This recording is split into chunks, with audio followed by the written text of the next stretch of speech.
Hello family, welcome to another beautiful edition of Annie Author's channel. If today's your first day watching me, please hit the red button that says subscribe and you will be among the very first people that will be notified whenever I post something new. If you're a returning friend, well-wisher, subscriber, family, thank you so much for coming back again. I really appreciate and love you. All right, so in today's edition, I am going to be talking about the Lagos billionaire who was gruesomely murdered in cold-blooded, okay, by his side chick. Side chick murdered a billionaire in Lagos. Okay, so if you don't know who is called a side chick is a lady who is not married to a man, but she's getting all the benefits from this man, both clothing, apartment paid, and cars, and intimacy, emotional support, everything. She is getting it from this man, but this man is not her husband. The man is married to someone else and keeping this lady on the side. Sometimes the lady goes underground. Sometimes the lady is just about and around, talking about this man, posting pictures. But most of the time, they are just on their own. They don't even openly talk about their relationship. Okay? So, all right. So, let's gist. Above all, what are the moral lessons that we learn from this? Let's just be.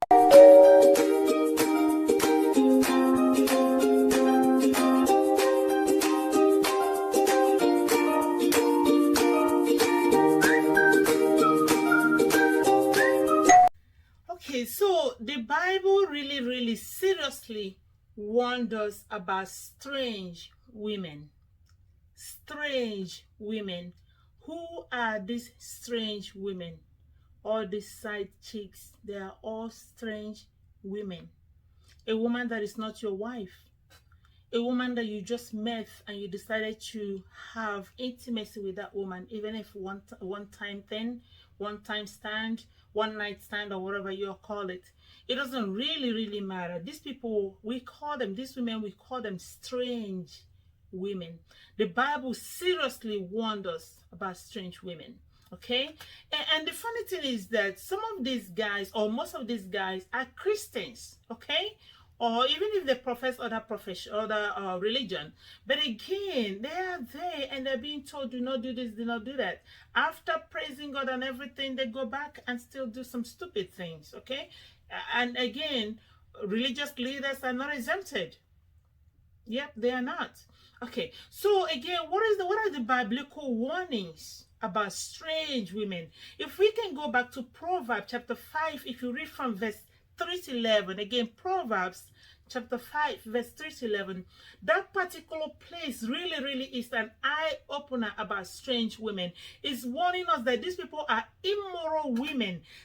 Their lips are so smooth, they can talk you into certain things. Their lips are so sweet like honey, so sweet like oil. And all you should know is that this type of women end in bitter wormwood. Okay, they are like two sharp-edged swords. Okay, Okay, their feet go down in death. Okay, and again, the Bible warns us, especially the guys, say, remove your way from her. Do not go near her doorpost, okay, of her house. Do not go near to it, okay, lest your honor will be given to other people and your wealth will be given to foreigners. That's strange people who are not even your relatives. Everything you have labored for will be given to other people. And he said that your flesh will be consumed. That's what happened to Mr. Michael. He has been consumed by the lips of a strange woman. Again, you see some men in social media, they will start calling people baby. They go to inbox and say, I start calling people baby. They have not even called their own wives baby, but they're calling other people baby. Does it make any sense? Somebody you don't even know, you have no story with. You can't even say anything about this person, and you start calling that person baby all of a sudden. Who the hell are you? Keep to your own. If you're not married, find somebody and marry. If you're not ready to keep one, stay away from others.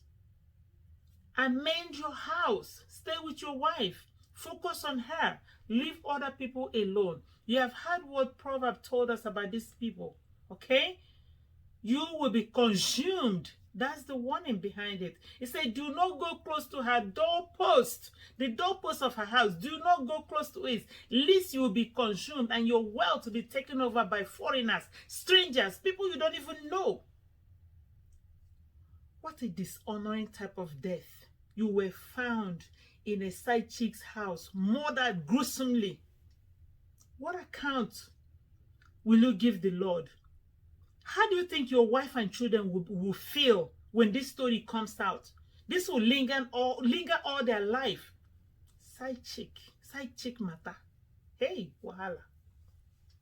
And Proverbs also went ahead to tell us in 6:25, Proverbs 6:25, Proverbs chapter 6, verse 25, 27, and 28. It said that do not lose your heart after her beauty, or let her captivate you with her eyes.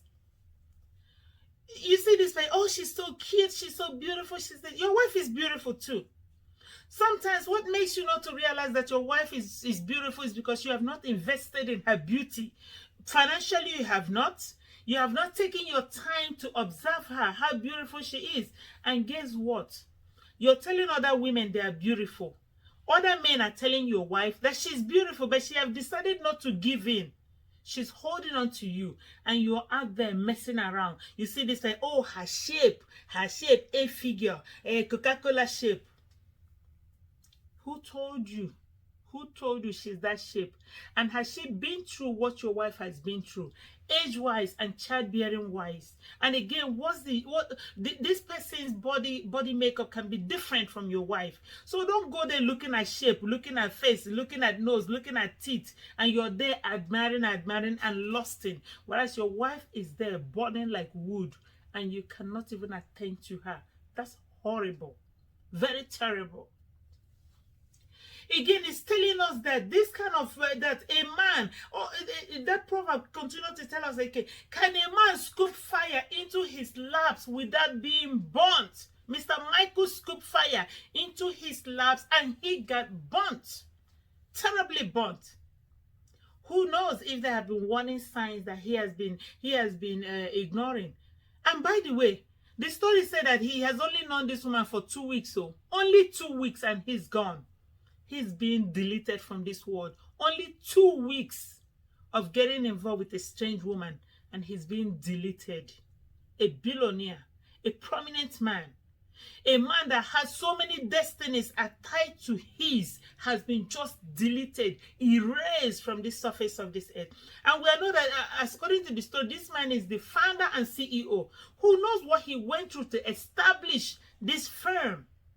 And now that he has made it, he started misbehaving. His wife is over there in Abuja, and the wife is well doing. A manager in NNPC, she's very, very well doing too.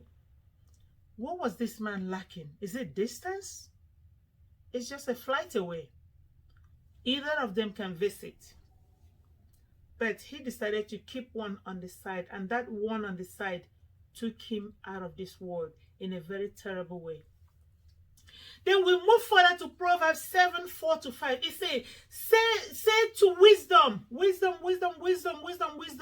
you are my sister, and to insight, you are my intimate friend, my understanding kinsman. Some versions say that. Wisdom, you are my dearest sister. Say to wisdom. That's what Proverbs chapter 7, verse 4-5 says. It says, say to wisdom, my son, you are my dearest sister, my intimate kinsman, my intimate friend. That means somebody who can advise you, who can talk sense into you. That's what the Bible says you should say to wisdom. That means it's comparing it to the relationship you have with your sister and the relationship you have with your kinsman or a very close friend. People you can listen to. That's what the Bible is comparing wisdom to. That means you got to get wisdom. No wonder Solomon opted to have wisdom. Have wisdom. Wisdom is good for you. Then Proverbs continue to talk to us in chapter 5, verse 20. Say, why should you, my son, be infatuated with a forbidden woman? That's the same strange woman. Or embrace the bosom of a wayward woman. For the Lord sees clearly what man do in secret, what man does in secret. The Lord sees it clearly. Don't think you're doing krukre, hiding. One in Lagos, one in Abuja, one in Aba, one in Onitsha. Every station you have a woman, and you think you're smart. The Lord sees everything clearly, and He is examining every part that you take. Nothing is hidden in the eyes of the Lord. If it's hidden within human eyes, it's just a matter of time. But I just pray that it doesn't happen like Mr. Michael's life happened, that we got to know about it when the deed was already done and he is gone.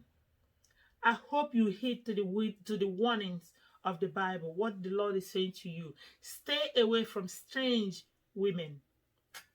Then let me talk a little bit to the sisters, wives. I mean wives, not girls. Wives, but girls, you can learn from this. When you get to being a wife, you will know. Okay, so the Bible says, oh my goodness, this particular place finished women. No, it finished women. If you go to Proverbs,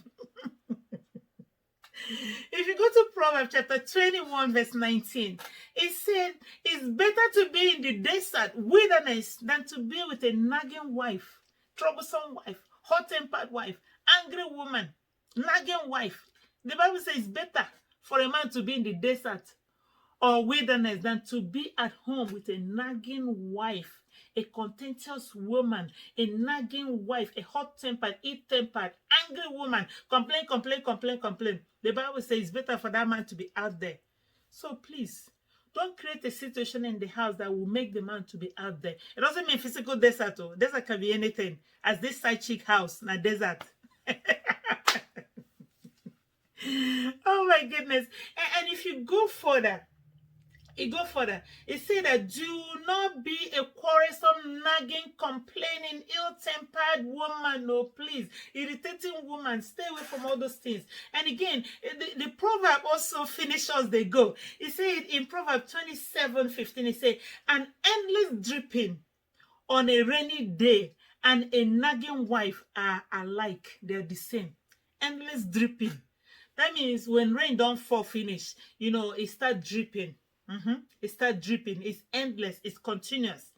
He said that's the way a nagging wife is. Continuously with wahala, complaining, ill-tempered, this and that, nagging. The man have no peace. Nothing. The man will try to stay away. Please, women, let us not create that situation in our house that will make the man to be out there. If the man wants to be out there, let it be their own personal decision, but let it not be contributed to something that happens at home that drove the man out. Okay?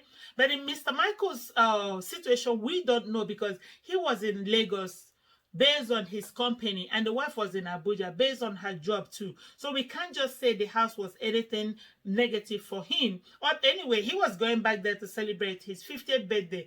I believe it would have been a big one, but again, he never made it because of Sidechick. Okay?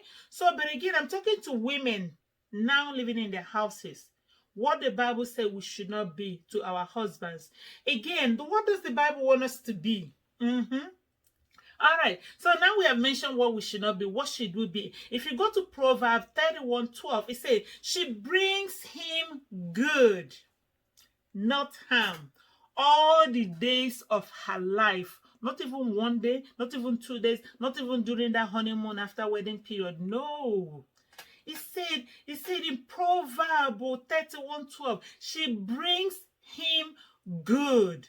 Things positive, including peace of mind, including love, including caring, including cooking, including caring, including nurturing the family, including putting things together, working and supporting this man both financially, including intimacy in the other room, including anything good. That's what the Bible said we should bring to him.